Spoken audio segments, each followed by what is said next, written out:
Hello, hello, and welcome all to the opening ceremony of KuriusHacks Summer Edition. I can't express how excited the Curious team is to witness all the marvelous creations you guys come up with during this third hackathon of ours.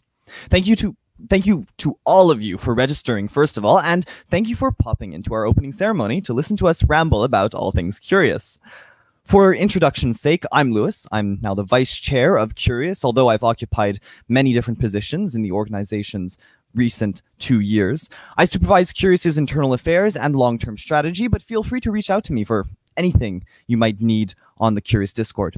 I'm joined by our talented event lead, Leo, who put this whole show together. Hello, I'm Leo Tian. I am Curious's events coordinator, so that means I deal with workshops, I deal with judging, I deal with schedules, and I just deal with all the things that you as participants don't need to think about, but we as a team do. We're actually looking currently for more executive members, so if you're a highly motivated Canadian student, feel free to check out our openings on our website. I can't wait to meet you. So to start things off, what is Curious? Well, Curious is a provincially registered pan-Canadian youth nonprofit dedicated to empowering students to be actors of future change through code and encouraging them to embrace social good as a main objective in their projects. We organize numerous events throughout the year, all oriented towards students and designed to provide you with resources in your coding journey. Among our most notable events are our Friday workshops, our past Learnathon 21, the Curious Code Week, and our biannual hackathon KuriusHacks, which you shall be presently attending. This, however, is only one of 2 editions we host each year, the other one being this winter over the Christmas holiday. To learn more about our mission and events, check out our website at curious.ca or follow our social media, run by our talented marketing team.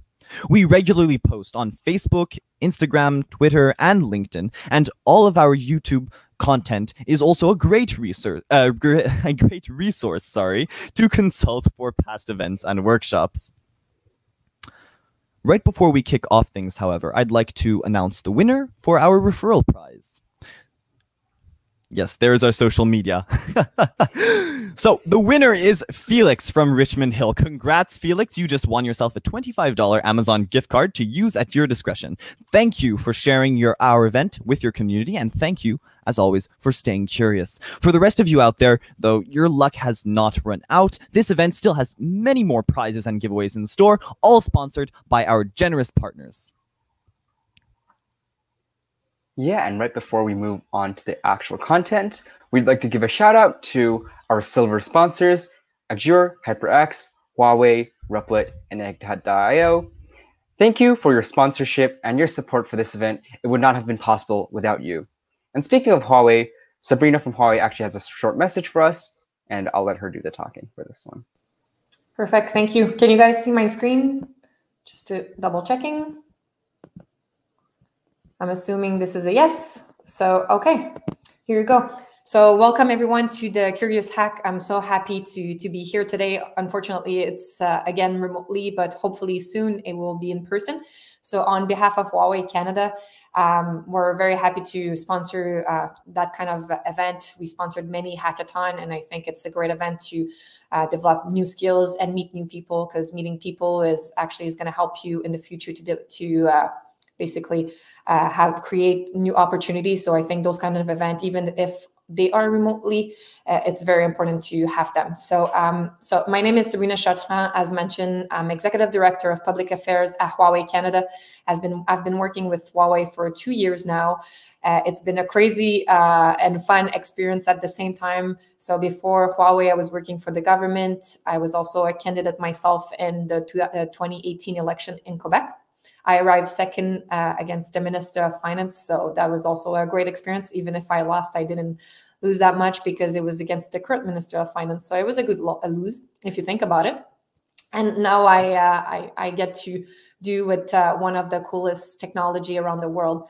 So I'm just going to do a quick presentation. I don't want to make it too corporate, but that being said, I want to make sure that you guys enjoy it. And if you have any feedback at the end or question, or if you didn't like it, please tell me so I can actually get better for next time. But hopefully you'll enjoy it. So just a bit about Huawei. So we are around the world. We're a Fortune 500 company. We're 49 in the Fortune 500 company. We have 194,000 employees globally. We are in 170 plus country. We have 16 R&D center around the world, and we have 8 in Canada, which is great. Half of our employees are from the R&D side, and in R&D investment, we're number 3. We have 20 joint innovation center and 5 cybersecurity center. So you might know us about our 5G development. Actually, our 5G development is very important for us because it was actually created in Canada, Canada next to Ottawa, basically. So that's why 5G is very important for us. We have a lot of commercial contract, base stations shipped around the world, and those numbers keep moving on. And currently, right now, I cannot tell you what is 6G, but we're currently working on 6G. So I don't really know what is it, but 5G, it's actually blowing my mind every time I hear something about it or I see something about 5G. So I can only imagine 6G. About 5G, don't forget the 5G tour tomorrow morning at 10 a.m. Eastern time. And you're going to see it's very interesting. I've seen that tour in person, virtually many times, and every time I learn something different. So it's very interesting for your knowledge. So Huawei, those are the numbers from 2019. Unfortunately, we didn't get the 2020 numbers yet. But in terms of our R&D investment, we invest more than 260 60 million plus. We're ranked 18 among Canada's top 100 corporate R&D spenders. We have approximately 1,200 people working for Huawei in Canada. If we count the direct and indirect job, it would be 5,000. So that's a lot of people. We've been in Canada since 2008, so that's almost 13 years now. And our size has increased the business over the past 10 years. You can see the growth from just 2014 to 2019. It's pretty good. And even as the pandemic hit everyone or every company, as Huawei, I think it was still okay because we're a tech company. So we had to reinvent ourselves as much people. But I think tech company was put to another level that they had to create it faster. So and that way it was kind of good on our part. So in Canada, as I mentioned, we have 8 R&D offices across the country. And that you can see that, yes, Huawei is recognized for the 5G, but we do way more than that. We do data security, privacy protection. We do machine learning. We do data analytics, intelligent data, AI, wireless, chipless, fiber optical. We recently opened R&D office in Kingston, and 2021, who knows what's going to happen. We never know what's going to happen with Huawei. As long as we find talent, new students, we recently did Seeds for the Future. And Seeds for the Future, you can tell it with the name, basically, when we actually Seeds for the Future. So we invest a lot in new talent and young talent, universities. We do a lot of co-op because we invest in what we can have for future employees. So that's why it's important for us to do this. And that's why when we open an R&D office, it's basically when we found talent. So I cannot tell you when or where is going to be the next R&D office, but I'm pretty sure it's where they're going to be the talent and a specific talent. So it's going to keep growing in Canada. On the next slides, it's basically that's how we've been connecting the country over the past 13 years.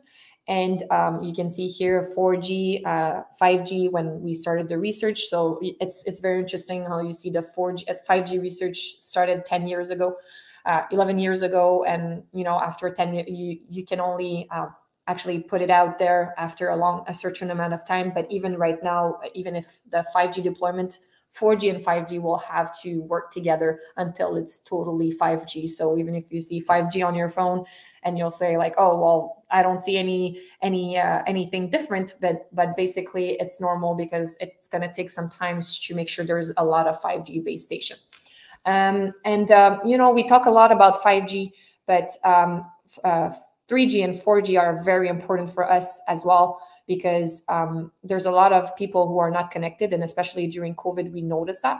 And you can see how important it is to be connected. And that's why in 2019, we actually announced that we were going to connect 70 plus remote community in the Arctic and northern Quebec, actually just to help those people. And the reason why we decided to do this, it's not because Huawei make a ton of money in the North community.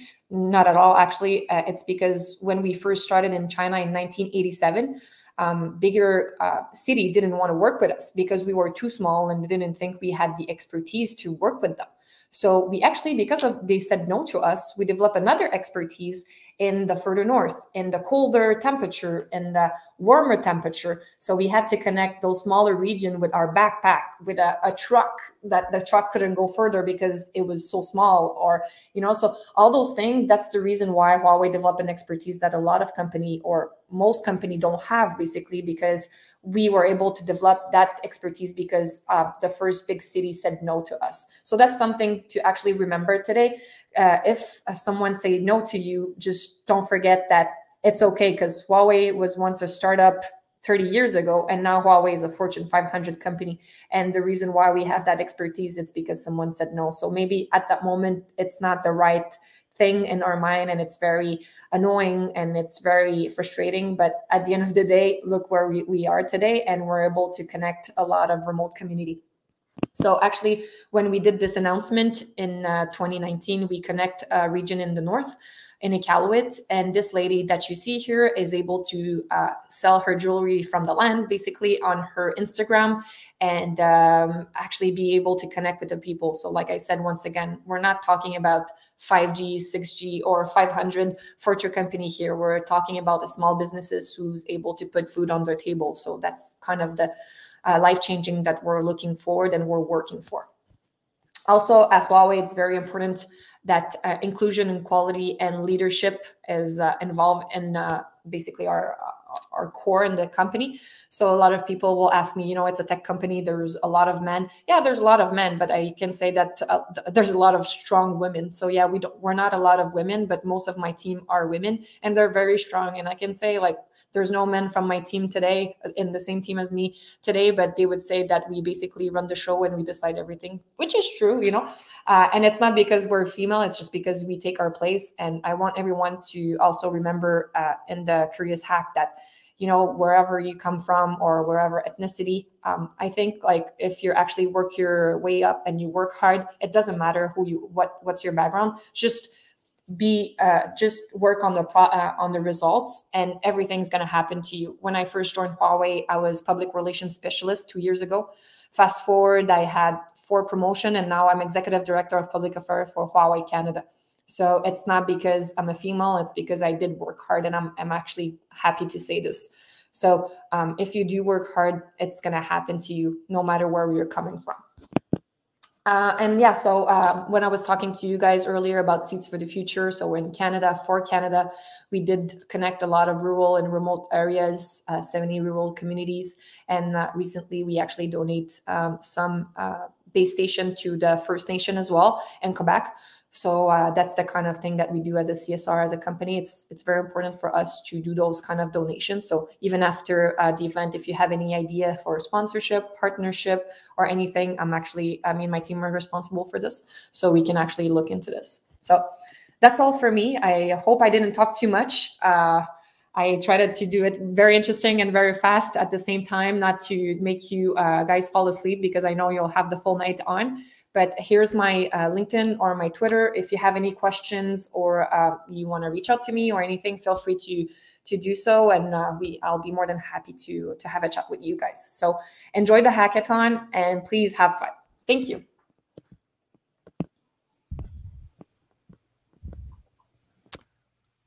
Okay, so thank you, Sabrina, for such an inspirational message. And moving on, we'd also like to give a shout out to our bronze sponsors, Linode, Chrome, Figma.xyz, and StreamYard. Thank you for your contributions to Curious.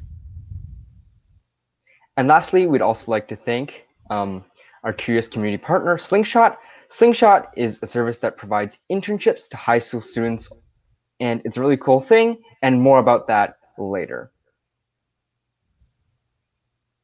And also, we have some freebies from our sponsors. So by applying to and participating in Curious Hacks SE, you gain access to 2 years of Figma professional plan for students, which is worth $24, 1 month of the Replit Hacker plan, which is worth $5, $20 worth of Linode credits, 1 year of .xyz domain, and 3 months of Coom starter plan, which is worth $20.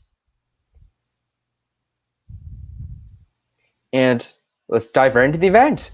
So here's the schedule in EDT. So we have the opening ceremony, Feed Huawei, at 6 p.m., which is happening right now. And hacking begins shortly after the opening ceremony at 7 p.m. And our first workshop, Build a Project with Python, is coming up today at 8 p.m. And tomorrow, we have our Huawei 5G tour at 10 a.m., which Sabrina just mentioned. If you want to learn Vue, come join us at the Vue Watch Party at 2 p.m. And if you really want to dive in for the full experience of developing a web app, join Build the Next Gen TypeScript app with Firebase and Vue at 5 p.m. And if you want to learn how to test your APIs, join Postman with APIs 101 at 7:30 p.m. And lastly, it's like a hackathon. You probably want to chill. So join us at Game Night and Chill at 9 p.m., which is led by Lewis, actually. And on Sunday, which is the last day of the hackathon, we have some project submission directions at 3 p.m. So none of you get really confused about, oh, what's going on with dev post? Oh, what's Hack It Forward? It's okay. We'll explain all of that to you. And the dev post submission deadline is just an hour later at 4 p.m. And the Hack It Forward submission deadline is actually 30 minutes after that, just because we want to give you a little more time with a newer platform, which is made by us, by the way. Yes. And finally, the results for the winners will be announced at the closing ceremony at 8 p.m. So, if you're keen on winning, make sure you join that. So once you've made your teams, or perhaps even whilst you're looking for them, you can use the team voice channels to plan and discuss your project. Why do this? Well, sticking to the server allows you to make the most of Kurius's resources and mentors, so try it out. We also want to increase interaction between participants in order to reduce the amount of isolation in online hackathons. There will, of course, be a prize associated with this. One lucky team will be selected for a month of Discord Nitro on us. And now, the moment you've all been waiting for, because, of course, we don't just give out raffles. Through the donations of our generous sponsors and partners, we're allotting prizes to the teams, placing in first, second, and third, as well as one beginner prize. So, winners will be selected by our judges according to specific criteria announced on our dev post. The team with the most points will take the cake. For all of you aiming your sights on first, here's what we have to offer. Not only will you secure a Slingshot-verified interview for an internship at a hot new startup, but your team will also win a HyperX Alloy Origins mechanical gaming keyboard, 1 year full access to Egghead.io, and 1 year of Azure Software Solutions RP Team Editions, all for you. Those who place in second will also be Slingshot verified, receive a HyperX Cloud Stinger gaming headset, 1 year of Egghead.io, as well as a ton of Figma swag, while third brings home the same, minus the Egghead.io subscription. In the beginner track, you'll run the chance to win your team a set of coding manuals to fast-track your journey, as well as a subscription to Egghead.io to boost your skills in web dev. Now, I'm sure you're all dying to hear about the nonprofits you'll be working for. For this edition of KuriusHacks, we've partnered with 4 leading nonprofits of varying domains to offer you some of their biggest challenges. By completing a project for this hackathon, you'll simultaneously provide these organizations with tools to help change the face of their industries. We'd also like to take the time to thank these nonprofits for partnering with us, as without them, this event couldn't possibly take place. Each organization has also offered its own set of prizes for a team who completes its challenge. To start off with, we've partnered with the Breast Cancer Society of Canada to support their goal in raising money to fund patient-focused research for the diagnosis, treatment, and prevention of breast cancer. To reward participants who submit to their challenge, they're offering gift packages of branded items, a gift card, and a talk with their CEO. Birds Canada, whose mission is to conserve wild birds through data collected by citizen scientists and targeted research, will be awarding you various items like the bird identification poster, pin, and decal sticker. We're also working with Brain Canada to help them support and advance brain research, for which one lucky team will win a talk with their CEO. And last but never least, we've teamed up with Organizing for Change to encourage communities to educate themselves about the current system's wrongs and to co-create a better society from the ground up. For completing their challenge, one team will win themselves various photography prints from the organization. Okay, so now that Lewis has you all hyped up about the challenges, let's dive straight into them. So, for the Breast Cancer Society of Canada, there's actually 2 challenges. So the first one is to diversify modes of fundraising, both in terms of the nature of fundraising activities and the frequency of giving. So they're interested in having an engaging experience, maybe a game, with micro-donating fundraising capabilities with the potential of generating revenues throughout the year in a way that offers greater appeal to a large demographic. The second challenge is to attract new participants and enhance the experience for the participants of their May Mother's Day walk. This traditional 5-kilometer walk, held in 10 cities across Canada, moved to an app-based virtual 1 billion steps challenge during COVID. So, as in-person events return in 2022, they're looking for ideas to integrate the online and real walks to make the experience better and attract even more participants. In 2022, they're tentatively planning 3 in-person walks, and even though many people will not be physically close enough to join, they still wish to include some form of digital and online experience for 2022. And moving on to Birds Canada. Okay, so Nature Counts, a service managed by Birds Canada, is one of the largest biodiversity databases of its kind. The primary focus of Nature Counts is a collection of standardized effort-based monitoring data on Canadian birds collected by over 60,000 citizen science volunteers. Many of these datasets are publicly accessible through an open-source R software package, Nature Counts. However, the R functionalities are not yet available to quickly summarize these data in meaningful ways for data users. Their challenge is for hackers to develop a package functionalities, or GUIs, either on the data exploration side or on the data request side, that enable visual and/or tabular summations of data in meaningful ways, like mapping observations, relative observation trends, generating species lists for specific areas. All collections in Nature Counts use a standard format, BMDE, so they can be summarized together or separately across various temporal or spatial scales. The opportunities are endless. Be creative and have fun. And next, for Brain Canada receives hundreds of applications in various types and areas of brain research. Each application needs to be randomly assigned to 3 expert reviewers. Assignment rules: application type, area of research, or keywords for each applicant must match or closely match those of reviewers, excluding those with conflict of interest. Currently, Brain Canada uses an Excel model to match each applicant to a reviewer. But this is quite tedious and can generate erroneous results that need to be manually corrected, potentially increasing assignment bias. The development of a program/automation process to improve the randomization process and generate a match percentage would be very helpful for Brain Canada's research programs. It should include some level of flexibility to add rules for specific programs, like the use of keywords or including a level of expertise as a criteria, and it should allow CSV or Excel data importing from both the applicant forms and reviewer forms. And there are not many grant management systems that have this feature that allow for seamless randomization.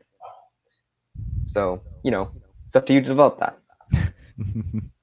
And lastly, organizing for change. Lichen is a strategic collective impact effort that aims to improve the conservation movements and allied Indigenous nations' visual storytelling capacity. The core of Lichen is a visual content library that gives collaborating groups and communities access to thousands of high-quality photos made and sourced specifically for them. They're looking to further expand their storytelling by creating an app called Where Am I? That identifies where the user is and lets them know whose Indigenous territory they're on, a brief history about that nation, their laws, and any other information the nation wishes to share. And they'd like the app to be able to share even more about these people.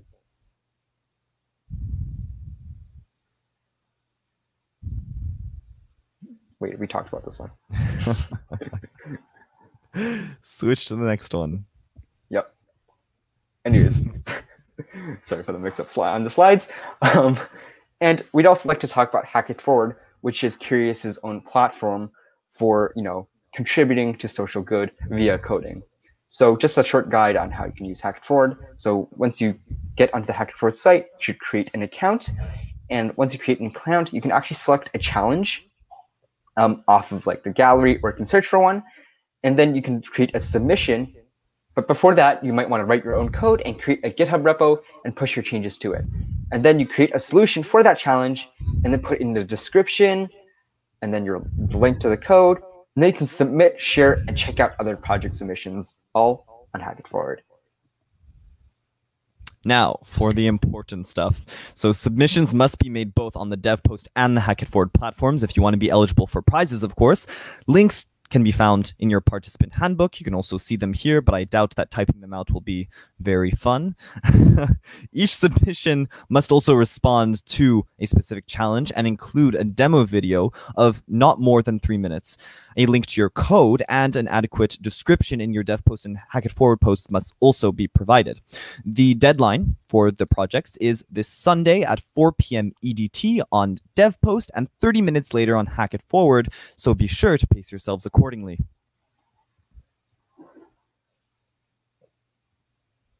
Now, if you need any more help, feel free to ask our mentors. They are always there on the server. Discord is one of the best resources. We provide you with all their expertise. So feel free to ping them according to their roles as well as their expertise. Of course, you can also just ping all general mentors, but refrain from doing that too often because we don't want them to leave us, do we? And just a reminder that our upcoming workshop is at 8. Don't mind the date. That one's actually wrong. It's supposed to be today. So Intro to Python, Build a Project by Eric Sheen. And it's taking place today at 8. So make sure you don't miss that if you want to learn some Python. Definitely. So thank you all for coming to the opening ceremony of Curious Hacks Summer Edition. Good luck to all of you. Happy Curious. Bye-bye. Okay.